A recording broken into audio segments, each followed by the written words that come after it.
এই তো চলে আসছে এপিসোড 5 নিয়ে। আমরা এই টাইমে দুইজন রেডি সেডি হয়ে বের হচ্ছিলাম বিচে যাব বলে। এই যে বের হচ্ছি। সিপাল এমন একটা হোটেল, এখানে আমরা ঘুরতে ঘুরতে একদিন শেষ। আমরা কখন বিচে যাব, কখন এর মধ্যে ঘুরবো, খুবই কনফিউজড ছিলাম আমাদের টাইমিং নিয়ে। এই যে যাচ্ছি টুক টুক টুক টুক করে। এটা ছিল সিপার্লের প্রাইভেট বিচ। এখানে খুব ফাঁকা ফাঁকা, মানুষজন অত ভিড় নাই, মেইন পয়েন্টের মতন কক্সবাজারের।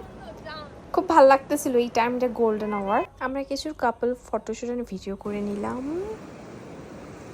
এই যে রাতের এই অ্যাম্বিয়েন্সটা এত সুন্দর সিপার্লের।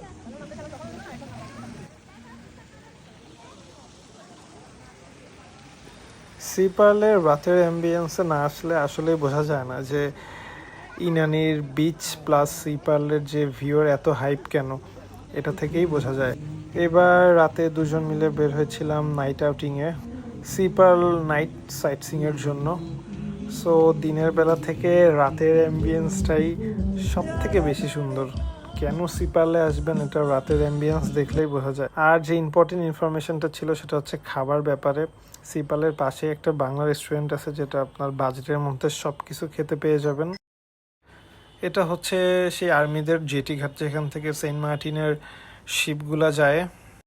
তারপর আবার ডিনার করে ব্যাক করলাম বাকি সাইট সিনগুলো কমপ্লিট করার জন্য।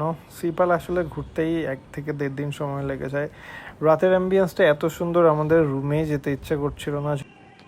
তারপর এই যে ব্রেকফাস্টের জন্য রেডি হলাম। আমার morning mandatory gym each and every হোটেলে। জিমটা খুবই ভালো ছিল, 3 দিনের বেস্ট জিম ছিল এটাই। তারপর ব্রেকফাস্টের জন্য চলে আসলাম। অ্যাজ এ 5 স্টার হোটেল যেমন এক্সপেক্ট ছিল সেরকম ব্রেকফাস্টের টেস্ট পাই নাই ফুডে।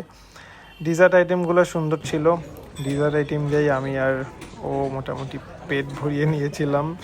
তারপর কোনো রকম ব্রেকফাস্টটা করে চলে আসলাম চেক আউটের প্রসিজারের জন্য। বেস্ট রুম ছিল এটা মোটামুটি আমাদের 3 দিনের ট্যুরে। চেক আউটের জন্য রেডি, গুড বাই কফিও ডান। দেন চেক আউট করলাম। চেক আউটের সময় আরও 2 আওয়ার্স টাইম ছিল, ভাবলাম আরও কিছু সাইট সিং করে নেই। এটা হচ্ছে একদম ফন প্লেসেই। তারপর সামনে কিছু ফিট চেক নেওয়ার জন্য যাচ্ছিলাম, রোদের মধ্যেও ফিট চেক ম্যান্ডেটরি। দেন সেখান থেকে আমরা এবার যাব আমাদের চেক আউট লবিতে। এখান থেকে আমরা কক্সবাজারে ব্যাক করব, মানে কক্সবাজার সিটিতে ব্যাক করব সুগন্ধায়। এত ব্যাড লাগছিল 3 দিনের একদিনও আমরা সফট ওয়েদার পেলাম না। তারপর আমরা সুগন্ধায় বাজেটের মধ্যে with বাফে breakfast and swimming pool সহ কোন হোটেলে উঠেছিলাম সেটা জানার জন্য পরের এপিসোডে চোখ রাখুন।